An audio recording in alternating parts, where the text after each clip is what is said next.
muchas gracias por venir y a toda la gente que está acá con nosotros. Como decía recién Lulú, yo te voy a decir Nikki porque en las redes es Nikki Becker. Nicole me da bien. como muy serio, así que si se me escapa un Nikki es eso. Así Me gusta. bueno, Que nadie me diga Nicole. Me parece muy bien, ya quedan todos advertidos. Bueno, para arrancar y aprovechar al máximo el tiempo que tenemos, pero antes para aprovechar, quizás para quien no te conozca o no conozca Jóvenes por el Clima, que es donde vos estás, militás con todo un montón de chicos jóvenes de la nueva generación. ¿Qué es Jóvenes por el Clima? ¿Cómo nace? ¿Cómo se lo explicarías a alguien que quizás nunca escuchó de este espacio? Bueno, Jóvenes por el Clima es un movimiento juvenil que ya tiene 5 años, que parece poco, para mí es un montón, pues yo tengo 23. Nace en febrero de 2019, un poco cuando la figura en ese momento de Greta Thunberg y el movimiento internacional juvenil empieza a crecer muchísimo. Y en ese momento, con unos amigos que estábamos recién saliendo de la secundaria, nos pasó a mí personalmente de literalmente estar en Instagram y ver un video de no solo Greta, sino muchos jóvenes en Europa empezando a llamar a la primera movilización internacional por el cambio climático, liderada por la juventud, y ver que en Argentina no había había un montón de organizaciones, pero no una específicamente liderada por la juventud, y que hable del cambio climático con una perspectiva mucho más argentina. O sea, que claramente no es lo mismo que lo que pasa en Europa que lo que pasa en Argentina y los recursos que tenemos acá y las posibilidades y demás. Y ahí fue cuando a mí, en realidad más desde la curiosidad hasta incluso un poco de la bronca, empecé a decir como, bueno, voy a leer qué es lo que está pasando.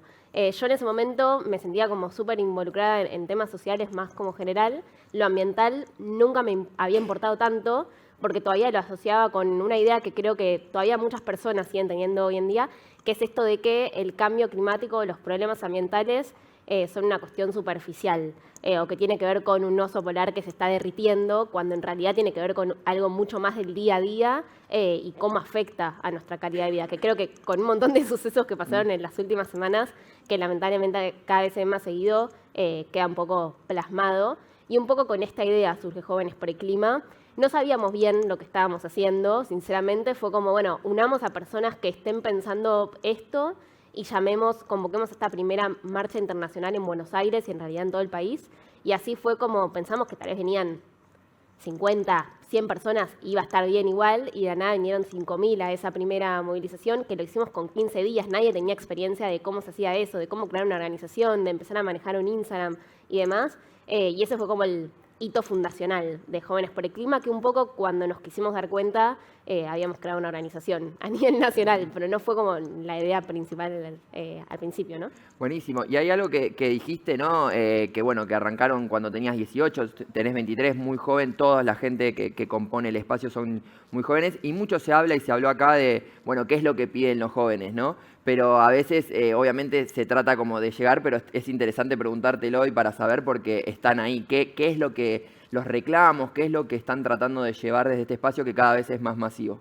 Bueno, claramente hablar de los jóvenes como algo amplio es complejo. Sí, de los jóvenes que estamos involucrados en temáticas ambientales o algo nos llama ahí, creo que la principal preocupación es leer un montón de evidencia científica sobre el futuro que vamos a tener que heredar por un montón de decisiones que nosotros no fuimos parte en algún punto. Y el reclamo tiene que ver con, bueno, qué podemos hacer ahora o qué tenemos en realidad que hacer ahora para garantizarle un futuro a mi generación en donde las olas de calor no sea una normalidad, donde el dengue no sea una normalidad, como incluso lo estamos viviendo ahora, y que según distintas proyecciones eso va a aumentar si no se toman una serie de medidas, que claramente es súper complejo porque no depende solo de Argentina, es una problemática global, sobre todo cuando hablamos de cambio climático, pero que bueno, en Argentina tenemos un rol importante, no solo en cuanto a qué hay que dejar de hacer, que a veces es donde se pone más el foco, que claramente tiene que ver con los combustibles fósiles, sino también con qué tenemos que empezar a hacer.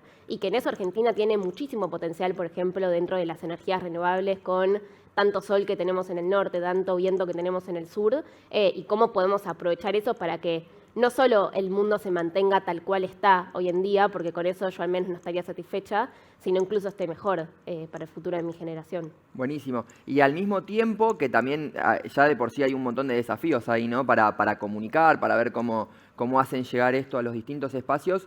Y también es paradójico cómo surge también en paralelo un discurso negacionista de todo esto, ¿no? De ocultarlo, de decir, bueno, no, en realidad el cambio climático, o la crisis climática, mejor dicho, no existe, son ciclos comunes. ¿Por qué crees que se da eso? ¿O cómo lo viven ustedes diciendo, bueno, de repente nace todo esto en todas partes del mundo, no solo acá, pero también surge esta otra parte donde se opone directamente a que todo esto exista, incluso confrontando con información científica, como mencionabas vos? Sí, es un tema re complejo ese. Hasta hace muy poco tiempo en Argentina, a diferencia de otros países como podía ser Estados Unidos o Brasil, hablar de cambio climático no era algo controversial. Sí era, digamos, hay una discusión re profunda en cuanto a qué deberíamos hacer como país, cuál es el rol de una empresa en cuanto al cambio climático. Esas son discusiones que son re interesantes. Pero si existe o no existe, o sea, la discusión más científica de base, no era algo que nos teníamos que poner a discutir. Y de repente sí es algo que, incluso cuando yo me presento y digo de lo que trabajo, a lo que dedico mi tiempo, cuando no sé a quién tengo enfrente, ahora lo pienso 3 veces. Como que digo, o sea, no sé qué es lo que va a pensar. Cuando antes tal vez podía pasar que pensaba, bueno, esta piba está perdiendo el tiempo y fin, o lo que hace no tiene sentido.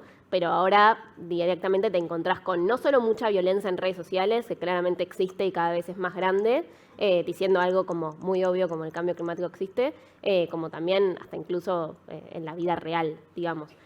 ¿Por qué pasa eso? O sea, claramente hay, creo que muchos intereses de fondo, porque si hace 70 años o 40 años me decías que alguien no creía en el cambio climático, bueno, todavía capaz faltaba un poco de evidencia científica, faltaban algunos números. Ahora los números están, o sea, el consenso científico es demasiado grande y no es una cuestión, ¿saben? Hablar de cambio climático como una cuestión de derecha o izquierda es un problema, porque el FMI cree en el cambio climático y dice que es importante, Arabia Saudita como, o sea, también, Estados Unidos también, China también, o sea, hay un consenso muy, muy grande al respecto, que tratar de separarlo como si fuese una cuestión ideológica, la parte científica, es un problema y es tratar de sacar la importancia a algo que no debería pasar. Entonces creo que eso hay que correrlo del eje. Después claramente es mucho más ideológico qué es lo que hay que hacer, cuánta importancia pensamos que tiene. Eso discutámoslo, porque eso es re interesante y eso hace a lo que hoy estamos acá. Pero si existe o no, me parece que atrasa muchísimo. O sea, es como, viste cuando se dice Galo es medio vintage. Bueno, para mí es algo medio vintage. O sea, y algo muy marginal también, si te pones a ver hoy en día quiénes son las personas o los grupos que, bueno, no creen en que esto existe, ¿no? Y hay algo interesante de toda la comunicación que haces vos y todo el espacio, que no lo hacen solo desde un espacio bueno, estar en contra, sino que lo fundamentan con números y se nota que se están formando. Y de hecho, bueno, vos estudiás Derecho Ambiental en la UBA y me parece interesante traerlo también en momentos donde la universidad pública está en discusión, y ayer hubo una marcha muy importante. Esos espacios formativos, ¿no? Que se están formando para no solamente tratar de pelear contra la crisis climática y todo lo que pasa, sino también desde una cuestión de ciencia, de tener data. ¿Cómo son esos espacios? ¿Cómo está también tu generación o lo que vos podés compartir con los chicos en el tema eso de la formación, ya específicamente sobre cuestiones ambientales?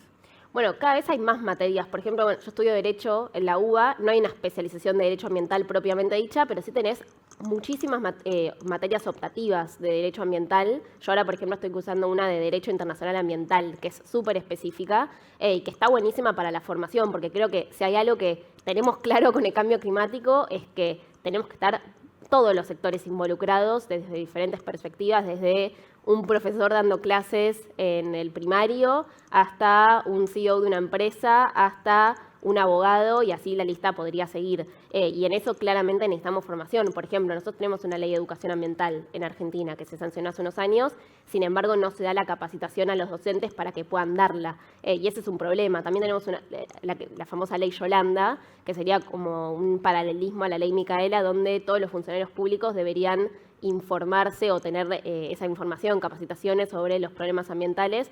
Tampoco se cumple tanto esa ley. Un gran problema en Argentina, no por la legislación escrita, porque es muy buena en comparación a otros países, sino por después cómo a veces la falta de efectividad de esa aplicación.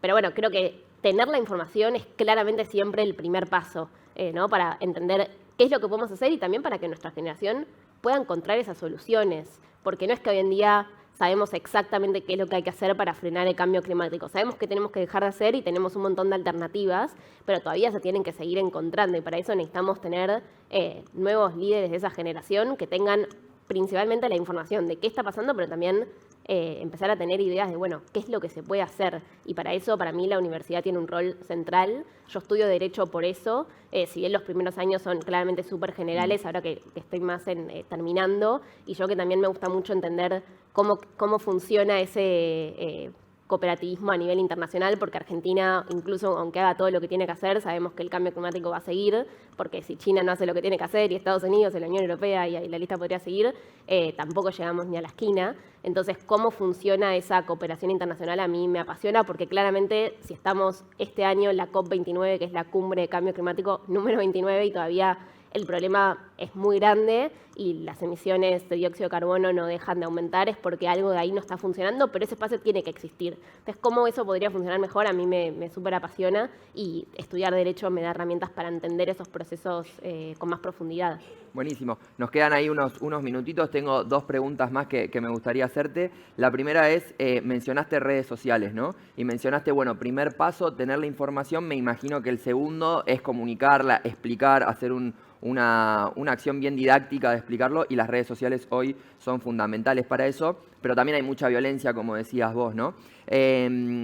¿Cómo las manejan? ¿Cómo se llevan con eso? Digo, uno a veces también piensa, bueno, las nuevas generaciones saben cómo usarlas, entonces la tienen, pero también hay una lógica de cómo pensar el contenido desde ahí, cómo tratan ese tema.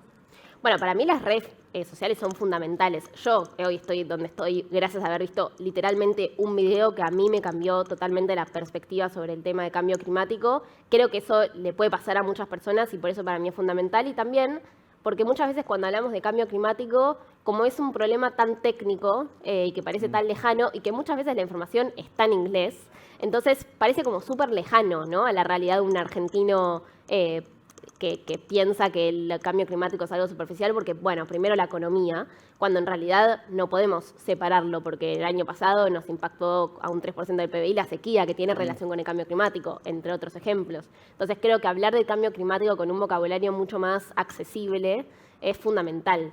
Y creo que las redes sociales son una gran herramienta para no tener que esperar a que hoy en día claramente te tengan que llamar de un medio de comunicación tradicional para recién poder hablar del tema, sino tenés tu propio medio para instalarlo. Y el ejemplo de Jóvenes por el Clima y en mis redes personales creo que es eso, ¿no? Como no tenemos que esperar a cuando algo nos preocupa ver, por favor, a que nos llamen de algún medio, sino que tenemos nuestro propio canal para poder hacerlo, y que tiene un impacto tremendo. Y creo que eso también lo que nos dice es que entonces no es que a nadie le importa el cambio climático. De hecho, el otro día, sé que nos queda poco tiempo, pero salió un estudio re interesante, una encuesta, que decía que a un 91% de los argentinos nos preocupan los temas ambientales. Que claramente, digo, no hay que casarse con un número, pero también nos dice, y con esto que estábamos hablando antes, que no es que entonces a la población argentina, por haber votado a una persona que no cree en el cambio climático, lo votó por eso. Claramente no. O sea, hoy en día no pesa eso a la hora del voto, y pesaron 80.000 razones válidas, que cada uno las tendrá,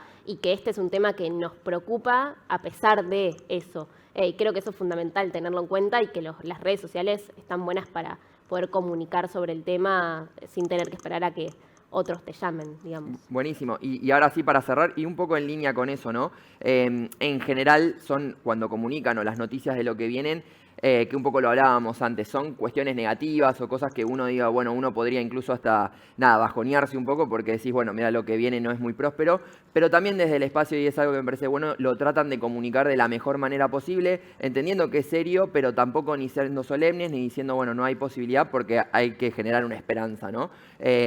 ¿Cómo trabajan eso para futuro? ¿Qué es lo que ven para lo que viene? Teniendo en cuenta que hay un montón de desafíos, pero que también hay que seguir haciéndolo como para no bajar los brazos. Para mí ese tema es fundamental, porque me parece casi tan peligroso como el negacionismo esta idea que cada vez la escucho más de no hay nada para hacer. Porque claro, si no hay nada para hacer, ¿qué nos queda? Esperamos a que pasen los años y que explote todo, y el futuro está dado. Y si el futuro está dado, yo no voy a hacer nada. Y creo que esa es una idea muy peligrosa que hay que combatir, porque claramente el escenario es grave, es peligroso, el tiempo nos corre y eso es una realidad. Pero hay un montón de cosas que podemos hacer. No solo que podemos, sino que tenemos. Y para eso necesitamos a más personas involucradas. Creo que combatir esta idea es fundamental. Y ahí los que comunicamos de cambio climático también tenemos una responsabilidad, que es No siempre, porque claro, cuando te llaman a hablar de cambio climático es cuando hay dengue y cuando hay una ola de calor. Entonces es cuando pasa algo malo que claramente hace que, bueno, se tenga que hablar del tema y la verdad es que también hay que aprovecharlo. Pero no creo que hay que combatir esta idea del cambio climático como el fin del mundo. Primero porque no es el fin del mundo, en todo caso será el fin de cómo vivimos ahora en la actualidad o de la humanidad en el peor de los casos, pero no del planeta como tal, porque esa idea es errónea, el planeta va a seguir, en todo caso lo que cambiará será, o sea, los que desapareceremos seremos nosotros. Que igual eso yo creo que no va a pasar. Y no va a pasar porque hay un montón de cosas que podemos hacer y que vamos a hacer. Y creo que cuando comunicamos de cambio climático hay que comunicar de eso y también de algunos avances que, por más que todavía son poquitos en comparación a los grandes que tenemos que ver, están. Y que también está bueno mostrarlos y ver que, por ejemplo, cuando hablamos de transición energética, que es fundamental, bueno, está pasando y que en los últimos años las energías renovables crecieron muchísimo y son cada vez más competitivas. Y eso también está bueno contarlo y no siempre señalar el problema, ¿no?